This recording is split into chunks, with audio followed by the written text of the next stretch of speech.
Assalamu alaikum. I hope you all are fine and doing good. Welcome you all in today's lecture. Here we will discuss the properties of equality of real numbers. अब देखिए the word equality means equals. ठीक है, इसका मतलब है जब भी हमारे पास किसी भी एक्सप्रेशन में इक्वल का साइन आ जाता है तो वो इक्वेशन बन जाती है. तो एक्चुअली हम इक्वालिटी के लिए यहाँ पे प्रॉपर्टीज देखेंगे. ठीक है, the first property is reflexive property. ठीक है, अब आपने याद रखना है कि ये जो वर्ड रिफ्लेक्सिव है ये रिफ्लेक्शन से मिलता जुलता है. ठीक है, तो रिफ्लेक्शन का मतलब क्या होता है? बाउंस बैक होना. फॉर एग्जाम्पल आप किसी बॉल को लेते हैं और बॉल को लेट्स सी आप किसी चीज पे हिट करवाते हैं तो बाउंस बैक होके वापस आती है. ऐसे ही है. तो रिफ्लेक्शन का करने का मतलब ये है कि एज इट इज टकरा के वापस आ जाना. तो बिल्कुल इसी तरह आपने इस कॉन्सेप्ट से याद रखना है कि अगर हम कोई ए नंबर डिफाइन करते हैं जो रियल सेट से बिलोंग कर रहा है तो ए हमेशा ए के ही इक्वल होगा. ठीक है, व्हाट डज इट मीन? ये देखिए ए का रिफ्लेक्शन क्या है? ए ही है. हम ऐसा करते हैं, एक नंबर ले लेते हैं. लेट्स सी हम स्मॉलेस्ट नंबर लेते हैं 2. ठीक है, 2 आर से बिलोंग कर रहा है. क्या 2 किसी और नंबर के इक्वल है? नो, 2 के ही इक्वल है. तो actually this is reflexive property. Reflexive property का मतलब होता है कि सेम इमेज रिफ्लेक्ट होना मीन्स कोई भी नंबर गिवन है तो वो खुद सिर्फ अपने इक्वल ही हो सकता है. ठीक है, next property is symmetric property. देखिए सिमेट्रिक वर्ड से याद रखें सेम होना. ठीक है, अब फॉर एग्जांपल हम कंसिडर करते हैं let's see a b belongs to R. दो नंबर्स हैं जो कि आर से बिलोंग कर रहे हैं. ठीक है, और इसके लिए हम नोटेशन यूज करते हैं एक वैसे भी आपको पता होना चाहिए. लेट्स सी हम बार बार किसी एक्सप्रेशन में लिख रहे हैं ना फॉर ऑल, बजाय फॉर ऑल का मतलब होता है तमाम वैल्यूज, तो बजाय इसके आप फॉर ऑल को प्रॉपर लिखें हम ये उल्टा ए यूज कर लेते होते हैं. ठीक है, तो ये जो उल्टा ए लिखा है ना सिंबॉलिकली ये फॉर ऑल को डिनोट कर रहा है. तो हम यहाँ पे डिफाइन कर लेते हैं for all a belonging a b belongs to real set if a is equal to b. अगर ए बी के इक्वल है देन कंफर्म है बी ए के इक्वल. ठीक है, अब देखिए ना कोई से दो नंबर है, हम कह रहे हैं वो दोनों इक्वल है. अगर ए बी के इक्वल है तो बी भी लाजमी ए के इक्वल होगा. ये सिमेट्रिक प्रॉपर्टी होती है. ठीक है, next we will consider one more property which is transitive property. अब देखिए ट्रांजिटिव प्रॉपर्टी बिल्कुल सिमेट्रिक प्रॉपर्टी की तरह है, बट सिमेट्रिक प्रॉपर्टी में हमेशा दो नंबर्स में हमने सिमेट्री देखनी होती है. लेकिन जो थर्ड प्रॉपर्टी हमने डिफाइन करनी है दैट इज ट्रांजिटिव प्रॉपर्टी. तो उसके लिए हमें याद रखना है कि 3 नंबर्स कंसिडर करते हैं. ठीक है, फॉर एग्जांपल हमारे पास 3 नंबर्स हैं. एक को हम ए ले लेते हैं, एक को हम बी ले लेते हैं और थर्ड वन को सी ले लेते हैं. और वो तीनों नंबर्स अगर रियल सेट से बिलोंग कर रहे हैं तो अगर ए बी की इक्वल है, ठीक है, और बी सी की इक्वल है, देन कंफर्म है कि ए और सी भी आपस में इक्वल होंगे. ठीक है, कैसे?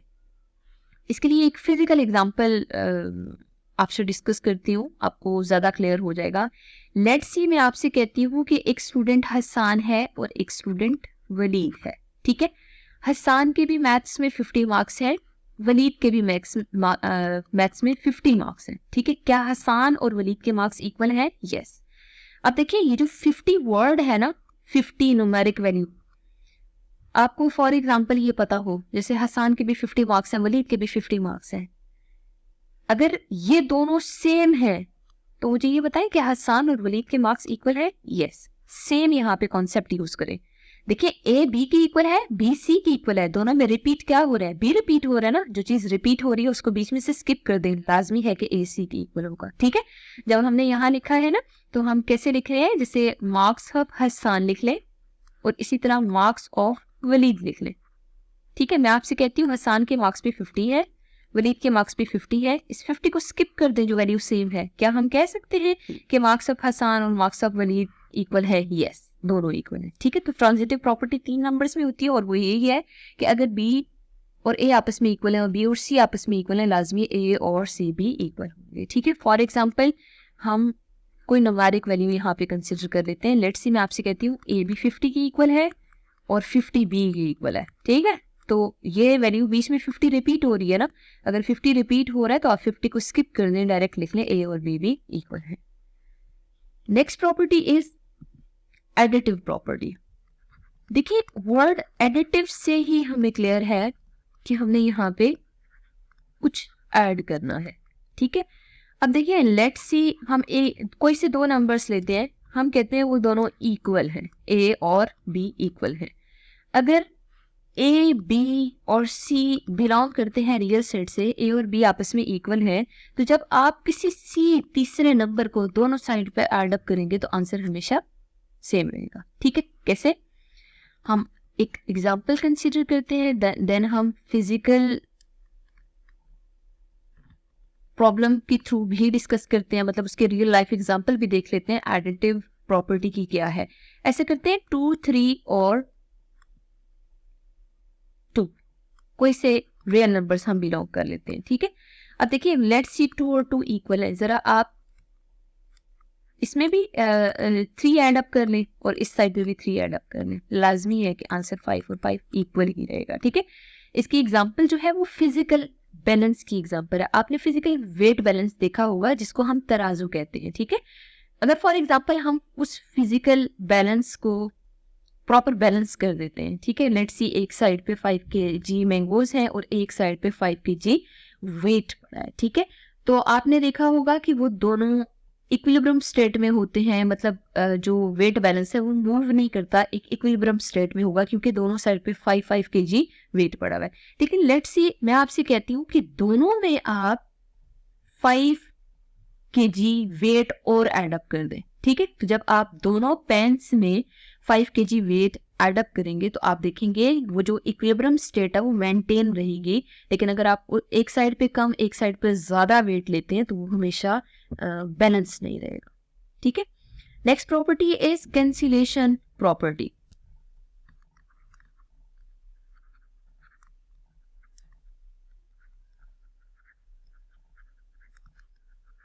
ऑफ एडिशन, ठीक है। लेट्स सी आप एडिशन के लिए कैंसिलेशन प्रॉपर्टी देखते हैं, तो हम ऐसा करते हैं, एक एग्जांपल कंसीडर कर लेते हैं अगेन कि अगर ए और बी आपस में इक्वल है और आप लेट्स सी डिफाइन करते हैं ए प्लस सी और बी प्लस सी की फॉर्म में, ठीक है। तो आपको यहाँ से आइडिया है कि सी दोनों तरफ में मौजूद है। अगर आप सी को दोनों साइड से कैंसिल कर देते हैं you will get answer A equal to B. Actually this is cancellation property, ठीक है। कैसे? अगर for example A plus C B plus C के इक्वल है, अगर दोनों साइड प्लस सी आ रहा है तो आप कैंसिल कर दे, आंसर आपके पास ए और बी के इक्वल है, ठीक है। मतलब अगेन हम वेट बैलेंस जिसे तराजू कहते हैं उसी की एग्जांपल लेते हैं कि अगर उन दोनों पेन्स में से एक में वेट बैलेंस मौजूद है 5 kg का, दूसरी साइड पे 5 kg मैंगोज हैं, तो वो बैलेंस रहेगा, ठीक है। मतलब दोनों साइड पे आप देखेंगे कि एक इक्विलिब्रियम स्टेट सी मेंटेन हुई भी होगी। लेकिन लेट्स सी आप जरा दोनों पेन्स में से 2 kg वेट कम कर दें, ठीक है। मतलब एक साइड से 2 kg वेट रिमूव करें और दूसरी साइड से 2 kg मैंगोज अगर आप निकाल लेते तब भी इक्वालिटी बैलेंस ही रहेगी। तो इसे हम कहते हैं कैंसिलेशन प्रॉपर्टी। कैंसिलेशन प्रॉपर्टी का मतलब है कि अगर आप उसमें से कुछ निकाल लेते हैं तो आप देख सकते हैं सी दोनों तरफ मौजूद है ना, मतलब जो आपने माइनस करना है ना, ये जो आपने निकालना है वेट वो दोनों साइड से इक्वल वेट निकालना है। तो यहाँ पे न्यूमेरिक फॉर्म में वो जो वैल्यू है वो सी डिफाइन हुई हुई है। Now we will define multiplicative property, ठीक है। मल्टीप्लिकेटिव वर्ड से ही हमें नजर आ रहा है कि हमें कुछ मल्टीप्लाई करने की जरूरत है, ठीक है। और मल्टीप्लिकेटिव प्रॉपर्टी किसकी डिफाइन कर रहे हैं? इक्वालिटी की डिफाइन कर रहे हैं। इसका मतलब है सबसे पहले एक इक्वेशन तो हमारे पास होनी चाहिए ना। अगर फॉर एग्जांपल हम डिफाइन करते हैं कि ए और बी आपस में इक्वल हैं और ये जो ए बी और सी हम डिफाइन कर रहे हैं ना ये रियल सेट से बिलोंग कर रहे हैं। अगर ए और बी जो आपने मल्टीप्लिकेशन फॉर्म में लिए हैं ए और बी इक्वल हैं तो ए को भी सी से मल्टीप्लाई कर दे और बी को भी आप सी से मल्टीप्लाई कर दे तो आंसर ए सी और बी सी आएगा, हमेशा वो भी हमारे पास इक्वल होगा, ठीक है। दिस इज मल्टीप्लिकेटिव प्रॉपर्टी कि अगर आपके पास कोई इक्वालिटी गिवन है, अगर आप दोनों साइड पे किसी नंबर सेम नंबर से मल्टीप्लाई करते हैं तब भी वो इक्वालिटी बैलेंस्ड ही रहेगी, ठीक है। अब हम ऐसा करते हैं एक एग्जाम्पल अगेन हसन और वलीद के मार्क्स वाली कंसिडर करते हैं। जैसे आपने देखा था कि हसन के मार्क्स और वलीद के मार्क्स आपस में इक्वल है ना, मतलब इधर भी 50 मौजूद है इधर भी 50 मौजूद है और वो दोनों इक्वल है। तो यहाँ पे जो हमने जनरल डिफाइन किया ना वो ए बी की फॉर्म में किया और ए और बी इक्वल है। एक्चुअली वहाँ पे ए हसन के मार्क्स हैं और जो बी है वो वलीद के मार्क्स हैं। तो आप ऐसा करें, दोनों साइड टू से मल्टीप्लाई कर लें। जब आप 2 से मल्टीप्लाई करेंगे तो एक इस साइड पे भी 100 आएगा, दूसरी साइड पे भी 100 आ रहा है, तो देखो 100 के इक्वल है ना, this is actually multiplicative property. अब हम ऐसे करते हैं, मल्टीप्लिकेटिव प्रॉपर्टी में कैंसिलेशन प्रॉपर्टी डिफाइन करते हैं, ठीक है। जैसे हम कहेंगे कैंसिलेशन प्रॉपर्टी ऑफ मल्टीप्लिकेशन या फॉर मल्टीप्लिकेशन। तो मल्टीप्लिकेशन के लिए हम देखते हैं कि कैंसिलेशन प्रॉपर्टी क्या होगी। देखिए फॉर एग्जांपल हम यहाँ डिफाइन कर लेते हैं कि हसन और वलीद के जो मार्क्स हैं वो 100 है, ठीक है।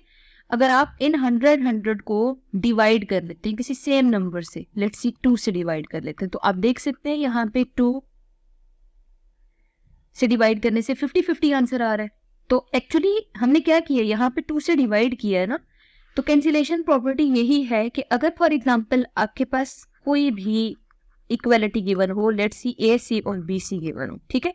यहाँ देखिए आपने किसी सेम नंबर से डिवाइड किया ना 2 से, तो आप ऐसा करें यहाँ पे भी देखिए आपको सी सेम नजर आ रहा है ना, तो आप ऐसा करें दोनों को सी से जरा कैंसिल करें, तो आंसर क्या आएगा, ए और बी इक्वल आ जाएगा। तो एक्चुअली ये देखें, ये property a c equal to b c की फॉर्म में थी, आपने सी को दोनों साइड से कैंसिल करके ए इक्वल्स बी लिखा है। This is actually cancellation property of multiplication. Here is the quiz for you. You have to solve these MCQs and mark correct option.